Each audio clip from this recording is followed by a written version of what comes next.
Bonjour à tous et bienvenue sur Développement Facile. Donc, un nouveau cours consacré au framework Bootstrap 3 dans lequel vous allez apprendre à créer des formulaires. Donc, vous connaissez les formulaires avec HTML5, il y a pas mal de possibilités.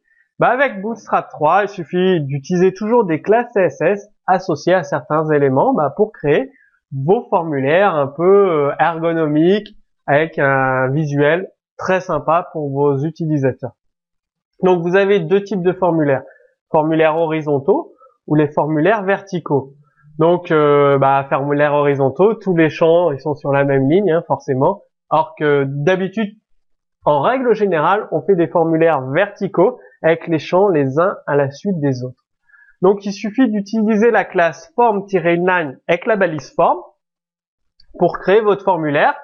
Et pour créer un formulaire vertical, il suffit d'utiliser la classe form-vertical.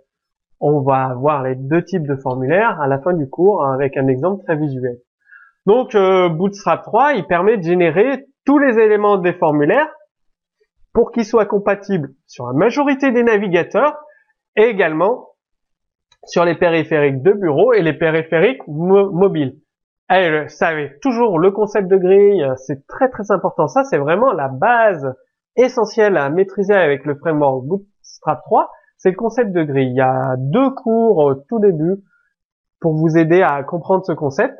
Vous allez pouvoir, avec ce concept de grille, définir la taille des formulaires. C'est-à-dire, sur un ordinateur de bureau, la page, elle est grande comme ça, le formulaire, il fera cette taille.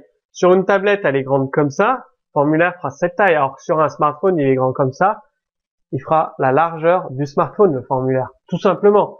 Donc, vous avez une div avec l'attribut row, puis une div avec l'attribut col-xs12, ça vous connaissez, je le repasse assez vite. C'est le nombre de colonnes sur un smartphone, 12 colonnes, on prend toute la largeur. Sur une tablette, on prend la moitié, alors que sur un écran d'ordinateur, de bureau, il est grand comme ça, on va en prendre que 4 sur 12. Et ensuite, dans la div, vous mettez vos éléments de formulaire, tout simplement. Vous pouvez créer des éléments de formulaire plus ou moins grands en utilisant des classes. Input-LG pour une hauteur de 45 pixels, input-SM pour une hauteur de 30 pixels, et par défaut, c'est une hauteur de 34 pixels. Donc vous avez large 45 pixels, small 30 pixels, et par défaut 34 pixels. Vous pouvez bien évidemment activer, désactiver un ou plusieurs éléments d'un formulaire. Comme pour les boutons, il suffit d'utiliser l'attribut disable. Et pour désactiver un groupe d'éléments d'un formulaire, vous utilisez l'attribut disable au niveau du field set. C'est-à-dire vous mettez soit l'attribut disable au niveau du champ input de l'élément, soit au niveau du field set qui regroupe plusieurs éléments, ça va tout désactiver d'un seul coup.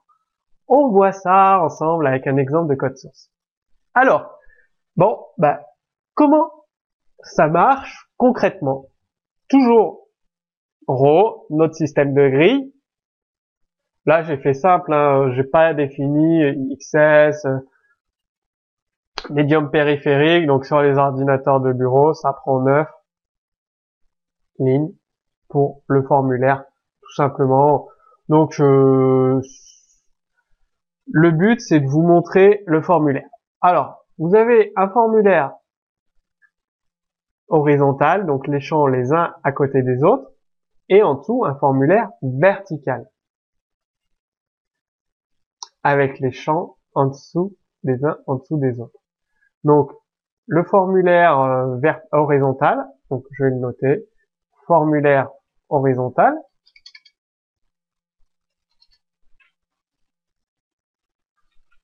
Donc les champs, ils seront les uns à côté des autres, comme vous avez vu ici, en fonction de la taille de l'écran évidemment.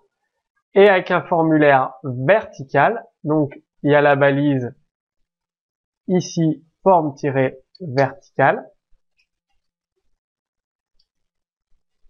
Et les champs sont les uns en dessous des autres, avec toujours le bouton de validation.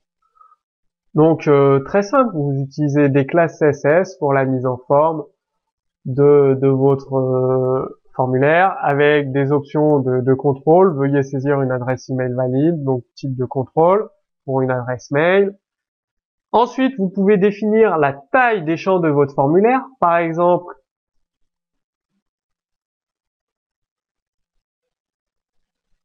Là, en fonction, ici, je l'ai mis la taille du champ input, votre prénom, est en fonction de la taille de l'écran. Donc, ordinateur de bureau, on passe sur une tablette, on passe sur un smartphone, ça s'agrandit, tablette, ordinateur de bureau. Donc là, on va se mettre sur un smartphone. Ensuite, donc vous avez input SM, donc c'est la hauteur des éléments, large, une hauteur plus haute, une hauteur plus petite, l'hauteur par défaut. Et vous pouvez désactiver avec le champ disable, il doit être quelque part le champ disable, donc c'est la ville, elle est là. Et on a mis le champ disable qui est ici sur la ville, donc c'est pas un email, c'est du texte tout simplement. De toute façon, il est désactivé, donc ça ne pose pas de souci. Input text, ça c'est le copier-coller, donc champ désactivé. Ou sinon au niveau là vous avez mis au niveau du champ input disable, donc désactivé, mais vous pouvez très bien le mettre au niveau de tout ta formulaire, donc qui comprend le bouton, un champ email, un champ texte, et désactiver entièrement. Donc très très simple de faire des formulaires avec le framework Bootstrap 3. Donc maintenant c'est à vous de jouer. Vous retrouverez le code source sous ce court vidéo, donc vous pouvez bien évidemment le réutiliser dans vos applications web, ça vous fait un modèle qui fonctionne. Si vous avez des questions, posez-les sous cette vidéo. Et maintenant, je vous invite à consulter la deuxième vidéo.